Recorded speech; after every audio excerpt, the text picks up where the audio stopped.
Hi. Happy Sunday. You guys usually don't see me on Sunday, but I felt like I went and got my I ended up I cleansed my cards, freshen them. I gotta make sure I stick to like a schedule. I think I'm gonna like make a little chore wheel for me, like a spiritual chore wheel. So that you gotta keep up with your spiritual hygiene. And I finally, after a very long time, I cleansed my cards and stuff like that. But I mean, like, I don't know. But in any case, today is the 16th, and hold on. And I was yelling a lot yesterday, joyfully. And so that's why my voice sounds like this. But in any case,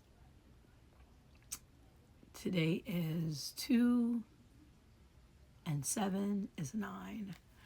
All right, so 9 is all about the spiritual and higher intellectual philosophical self. You know, the Sagittarius is the wanderer, the experiencer, higher education, you know, and it can represent spiritual awakenings and just connections with the universe and God and your higher self.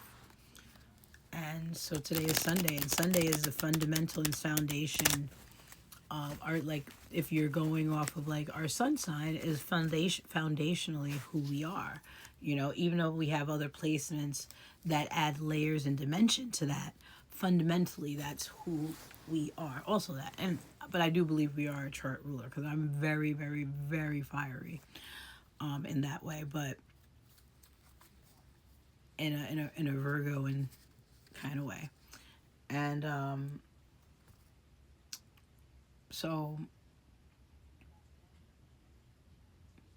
Sunday. I usually don't do readings on Sundays, just because I'm like, But I'm gonna get to my, back to my quality time stuff. Um.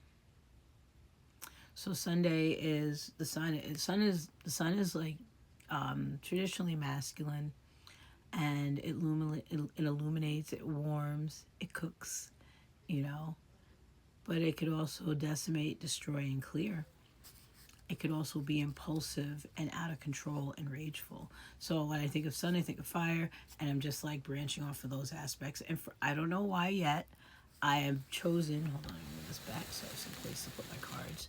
I don't know why yet I have chosen to say it that way, but we usually find out, right?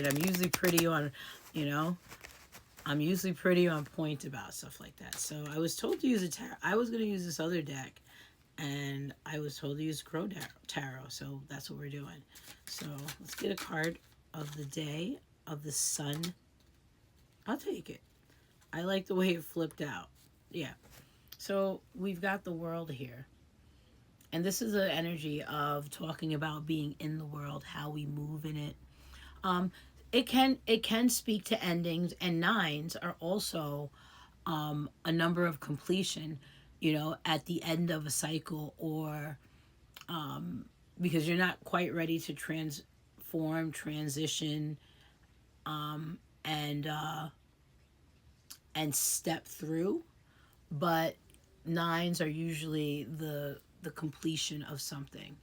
And this is so the world coming up here can also, sometimes I read it as a representation of being in the material world, or this is going to be based on solely the material world, or how we're moving in it, how it's, or that could just be like the main focus. Take it as it resonates, as always. And it could also be as something that you are wrapping up and getting ready to step out of. So let's see, tomorrow's going to be the 17th, which will be 8 and a 2, which will be, so tomorrow will be, sometimes when the number, it could flip depending on what the next day is. I don't know. I don't know why I said it that way, but I want to make sure that tomorrow is going to be a 10 or a 1 day. And that's it. So we've got the world. So something could be coming to a close, or this could be focused and highlighted and spotlighted being in our material world and something going on with that. Ooh. So we got the Two of Cups upright. I've been getting, like, for me personally, I found it. I found a deck that I haven't used yet, and I was gonna use it, and the one card that was missing was the Two of Cups. So twos speak to partnership, relationships sometimes.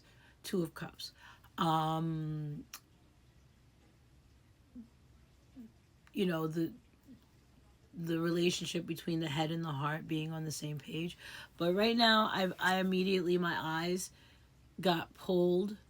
And with that full moon in Leo, right? Leo represents fun, joy, good times, games, risk, playing, and also romance.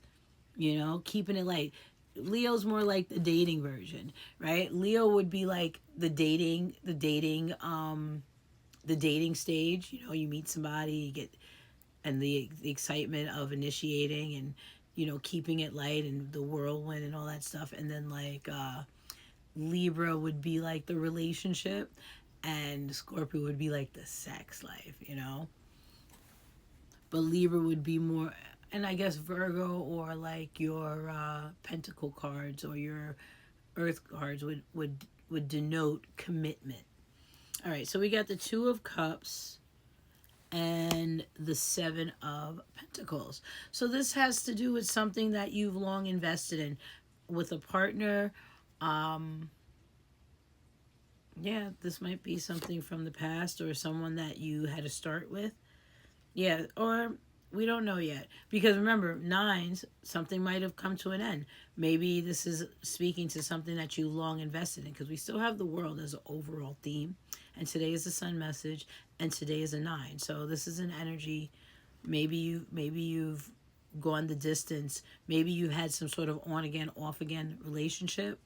And because over here, we've got the Five of Wands, and the Five of Wands upright is can be an energy of sparring and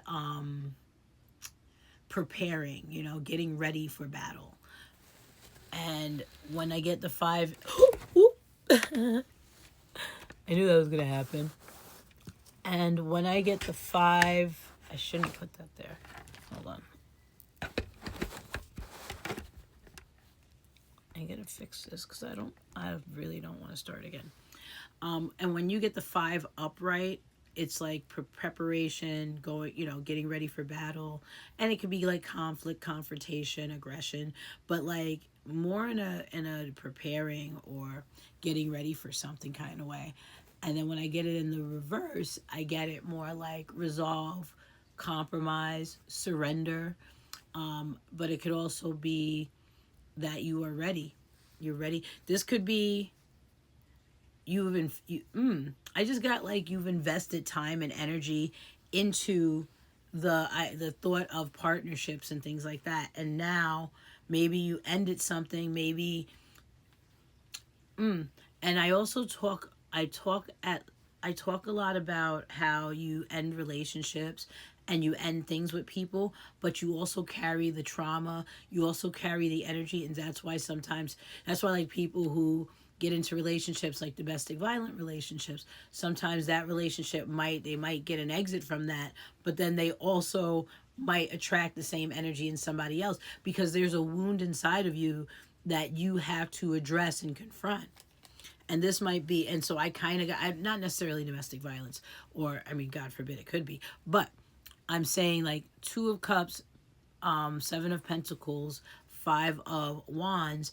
I feel like in matters of relationships, and you've invested enough time and energy that you are well versed in, or better versed at knowing what you want, what you'll allow, what you'll entertain, what you will not.